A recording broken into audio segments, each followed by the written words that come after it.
Morning, welcome to Ainsley News. It's Tuesday, the 2nd of March. Crypto Tuesday, of course, and we're talking Bitcoin. Wow, what a week for crypto. Last Monday, we saw the largest single-day pullback in Bitcoin's already volatile history. Bitcoin was down 24% in the 7 days through Sunday. It's also the worst weekly performance since March 2020. Prices have declined on 6 of the past 7 days.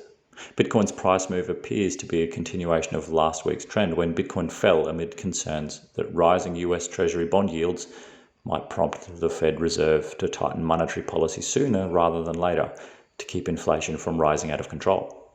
Analysts have said such a move could prompt a sell-off in risky assets, including stocks and Bitcoin, with the latter coming out on the other side. Bitcoin failed to get a lift last week from seemingly bullish news, including Coinbase's march towards public stock listing and a report from JP Morgan, the biggest US bank, arguing that investors could allocate 1% of their portfolios to the largest cryptocurrency. On the upside, a close above US $45,000 looks to reverse Bitcoin's trajectory over the last week. US 48,200 will be the first target to be chased down and back above 50,000 US dollars. Everyone will forget last week ever happened, and we will be shouting for a return to the all-time highs. Funny how quickly sentiment changes like that. The question now for BTC in the medium term is whether the hodlers can withstand a further drawdown, and at which point the longs will start to feel the pain. The pullbacks we've been experiencing so far this year have been like clockwork. You can overlap previous bull runs and timing lines almost spot on. This is what Bitcoin does. Bitcoin during a bull market will pull back 20 to 30% and then quickly rocket to a new all-time high, wiping the floor with those who've sold. As we've discussed previously, on average, a 30% pullback is followed by a 150% rally. All these price movements are mush if you're a long-term believer in what the crypto revolution means. Whether you believe Bitcoin will be the world's reserve currency or you just see it as a promising emerging asset, the correlation between users and price is undeniable. This chart we're going to show you here says it all. Bitcoin price is a function of usage. Check out that upwards demand there. What's even more exciting is comparing our current bull run to previous bull markets. As we said, the overlays are remarkably similar, albeit looking like a bit more extreme. Check out those prediction charts there. 2013 up to October or late 2021. After exciting as those charts are, Bitcoin is long overdue for some consolidating price action. After such a heated run-up, a consolidation phase of 3 to 4 weeks is healthy.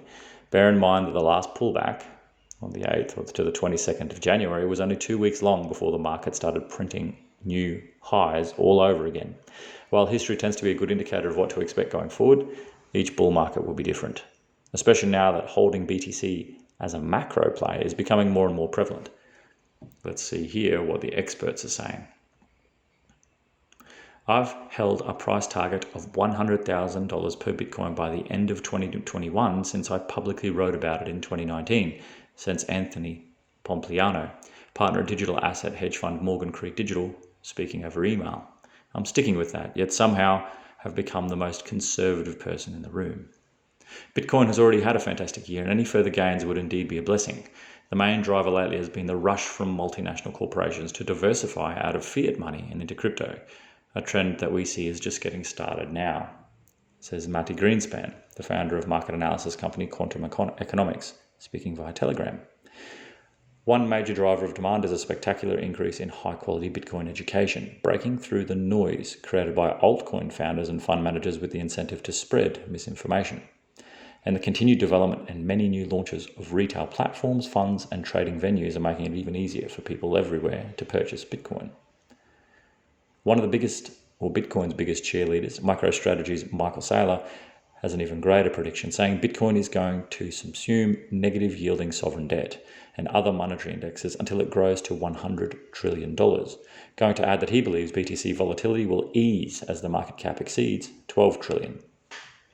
Despite these expected bumps, most in the Bitcoin and cryptocurrency space are predicting the Bitcoin price will continue to rise over the long term.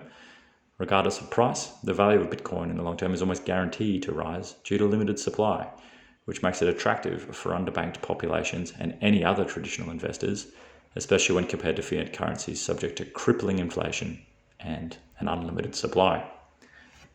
Classic fiat. That's news for today. If you are interested in cryptocurrencies, check out ainsleywealth.com.au, OTC and buy online. If you're after some physical stuff, gold, silver and platinum, ainsleyBullion.com.au, and of course goldsilverstandard.com for our own cryptocurrency, built and backed by Ainsley and backed by real physical gold and silver stored at Reserve Vault. Enjoy your day. We'll catch you tomorrow for more news.